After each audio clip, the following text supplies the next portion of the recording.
അതുപോലെ തന്നെ ഒരു ബിഗ് ബോസ് കണ്ടസ്റ്റന്റ് ഇവന്റെ കൂടെ ബാംഗ്ലൂര് ഇവൻ കഞ്ചാവ് അടിച്ച് നടന്ന് ആ പെൺകുട്ടിയും കൂടെ കഞ്ചാവ് അടിച്ച് ഇവൻ ഭയങ്കര ആർമാദിച്ച് അങ്ങനെ. നമസ്കാരം. നമ്മുടെ രാഷ്ട്രീയാക്കിൽ കുറെ നാളായി വീഡിയോ ഇടാത്തത്, അതുകൊണ്ട് തന്നെ ഒരു വീഡിയോ ഇടാന്ന് കരുതി. അപ്പോൾ ഇപ്പൊ ഇടാൻ പോകുന്ന വീഡിയോ മറ്റൊന്നുമല്ല, അതായത് നമ്മുടെ ഫിറോസ് ഖാനും സജിനയും ആയിട്ടുള്ള പ്രശ്നങ്ങൾ നിങ്ങൾക്ക് അറിയാമായിരിക്കും. രണ്ടുപേരും പരസ്പരം അവിടെ ഇരുന്നു കൊണ്ട് വാളെടുത്ത് വെട്ടുകയാണ്. ഈ പറയുന്ന സജിനയുടെ റസൂൽ പൂക്കുട്ടിയുമായിട്ടുള്ള ആ ഒരു അഫെയർ അത് എന്ത് ചെയ്യുന്നു, പുറത്താവുന്നു. സജിന തന്നെ പുറത്തു പറയുന്നു താൻ ഗർഭിണിയാണെന്ന് പറയുന്നു. അതിനുശേഷം ഫിറോസ് ഖാൻ എന്ത് ചെയ്യുന്നു, പല വീഡിയോ വഴി പല ഹിന്റ് തന്നുകൊണ്ട് അവസാനം ഒരു വീഡിയോ ഇട്ടിട്ടുണ്ടായിരുന്നു. അതായത് എന്റെ ഈ പറയുന്ന റസൂൽ പൂക്കുട്ടി എന്തൊക്കെയാണ് ചെയ്യുന്നതെന്ന് എനിക്കറിയാം. ഒരു നല്ലൊരു ആയുധം എന്റെ കയ്യിലുണ്ട്, ഒരൊറ്റ മൂലി എന്റെ കയ്യിലുണ്ട്, അത് ഞാൻ എടുത്ത് പയറ്റി കഴിഞ്ഞ് ഇതോടുകൂടി ഞാൻ ഇവിടെ തീരും, ആ റസൂൽ പൂക്കുട്ടിയെ ഞാൻ തറ പറ്റിക്കും എന്നൊക്കെ പറഞ്ഞുകൊണ്ട് ഫിറോസ് ഖാൻ ഒരു വീഡിയോ കിട്ടും. ഓക്കെ, ഇപ്പോ കുറച്ചു മുമ്പ് ഇൻസ്റ്റയില് ഈ പറയുന്ന സജിന ഒരു വീഡിയോ ഇട്ടിട്ടുണ്ട്. പക്ഷെ അത് ഡിലീറ്റ് ചെയ്തിട്ടുണ്ട്.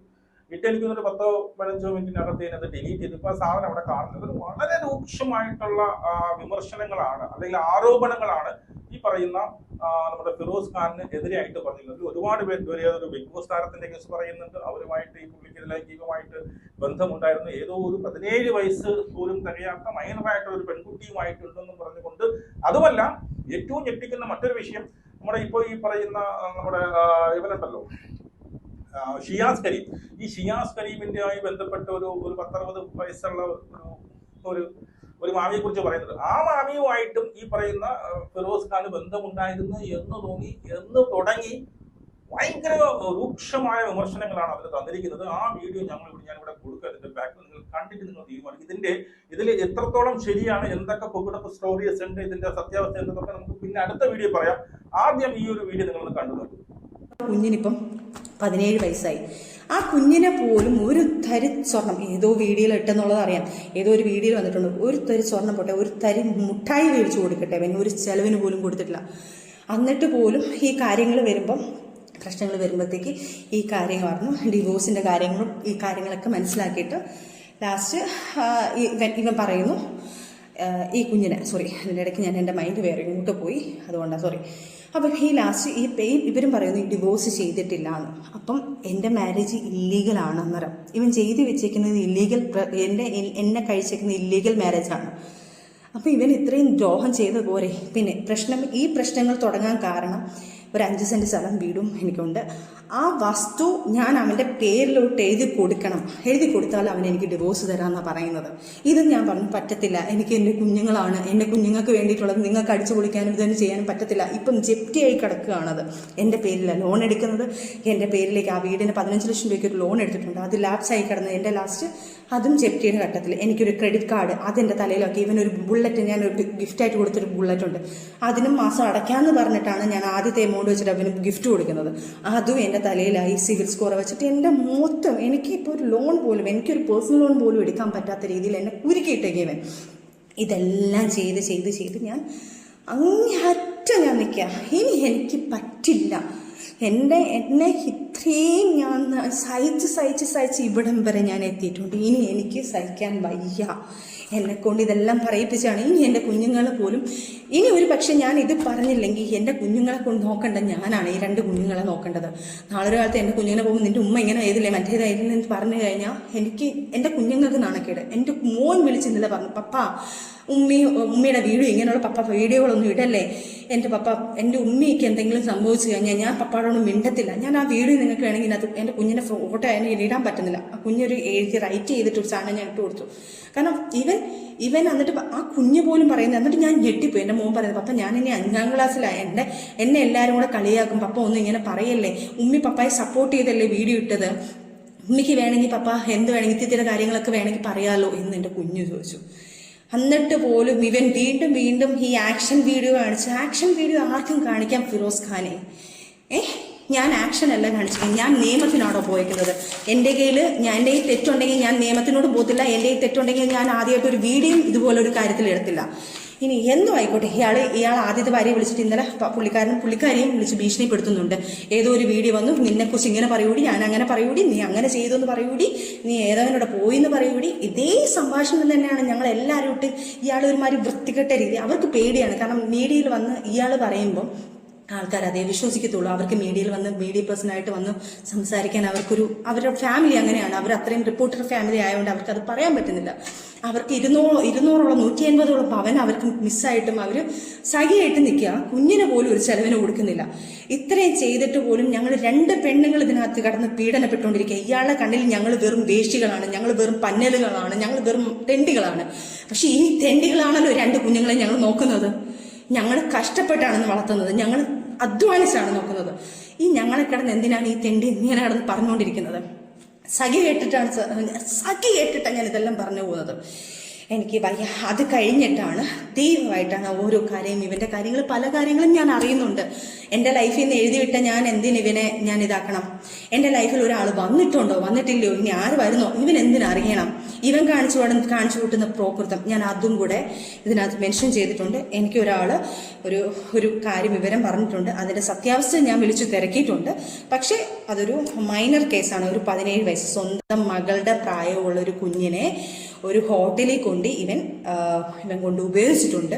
ആ കുഞ്ഞിനെ പ്രേമമെന്ന് പറഞ്ഞ് നടിച്ചിട്ട് ആ കുഞ്ഞിനെ ഭയങ്കരമായിട്ട് ആ കൊച്ചു കുറേ ഗിഫ്റ്റുകൾ കൊടുത്തിട്ടുണ്ട്. അതിൻ്റെ പേരോ ഡീറ്റെയിലോ ഒന്നും ഞാനിവിടെ പറയുന്നില്ല. അതൊരു മൈനറാണ്. അത് എൻ്റെ അടുത്ത് റിക്വസ്റ്റ് ചെയ്യാണ്, എൻ്റെ പേരിൽ ഒരിക്കലും എൻ്റെ പേര് ഇതിനകത്ത് എടുത്തിടല്ലേ.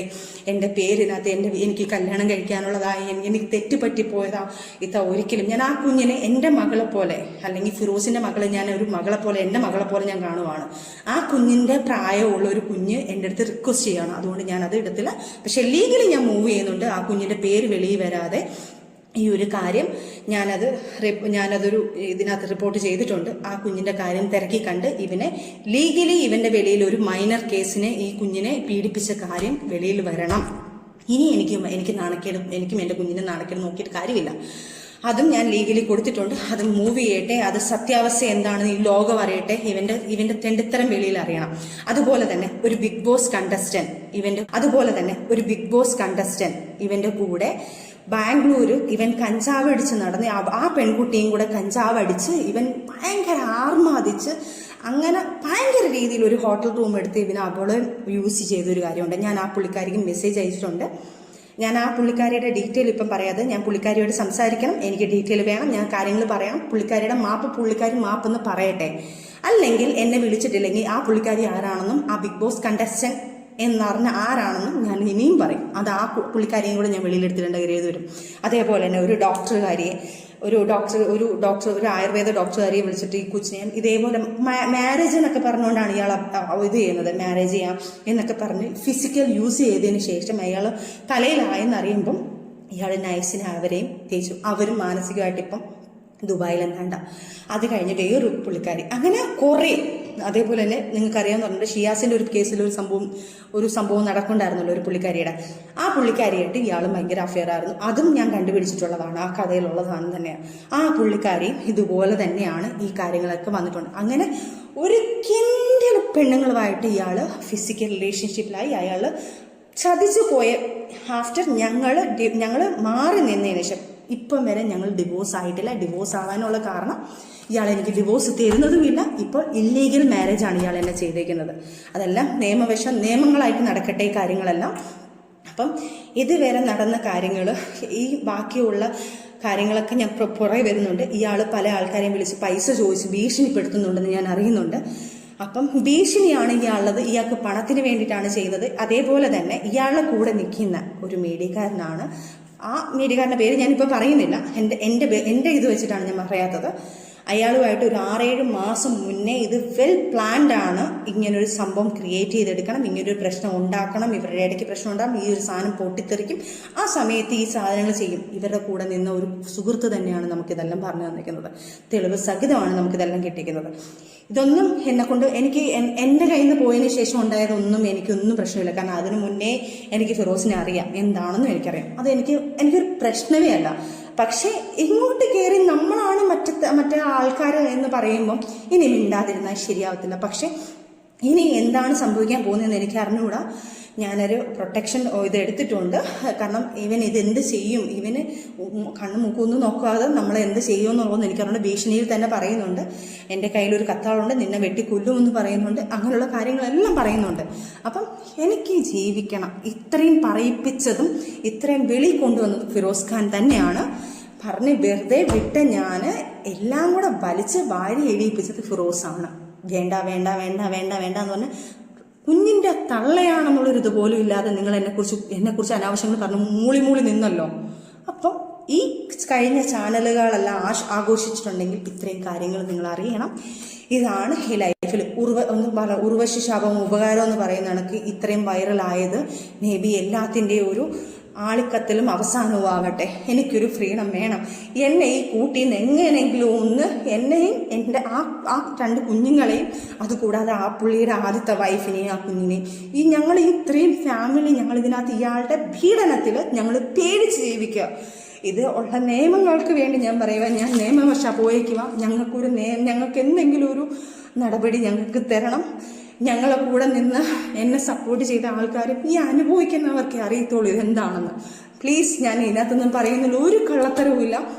അതുകൊണ്ടാണ് ഞാൻ നിയമവശ തന്നെ പോയിട്ട് ലീഗലി തന്നെ പോയിട്ടുള്ള കാര്യങ്ങൾ ചെയ്തിട്ട് വീഡിയോ ചെയ്യാമെന്ന് വിചാരിച്ചു. കാരണം എൻ്റെ ഈ തെറ്റുണ്ടെങ്കിൽ കള്ളത്തരം ഉണ്ടെങ്കിൽ ഞാൻ ലീഗലി പോകേണ്ട ആവശ്യമില്ല. ലീഗലി ഞാൻ എല്ലാ കാര്യങ്ങളും എടുത്തിടേണ്ട ആവശ്യമില്ല.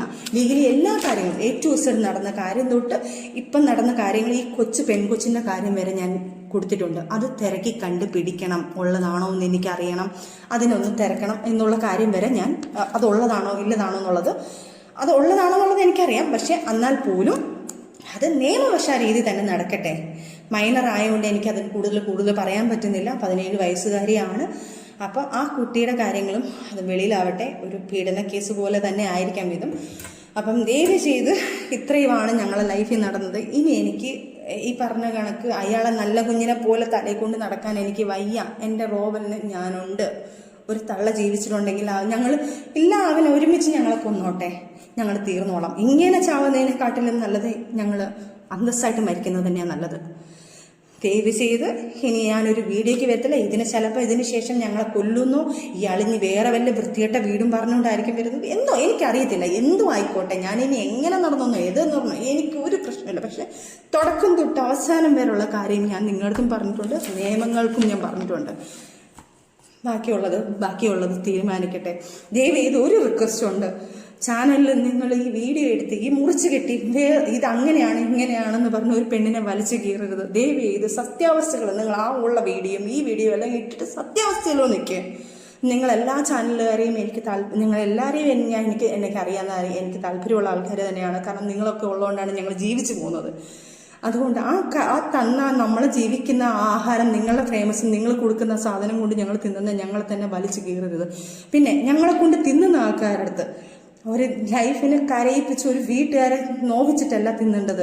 നിങ്ങൾ ജീവിച്ചോ ഒരു പ്രോബ്ലം ഇല്ല. പക്ഷേ ന്യായത്തിന് ന്യായം പോലെ നിൽക്കുക, ന്യായത്തിന് ന്യായം പോലെ നിന്ന് കാര്യങ്ങൾ ചെയ്തതാ. പ്ലീസ്.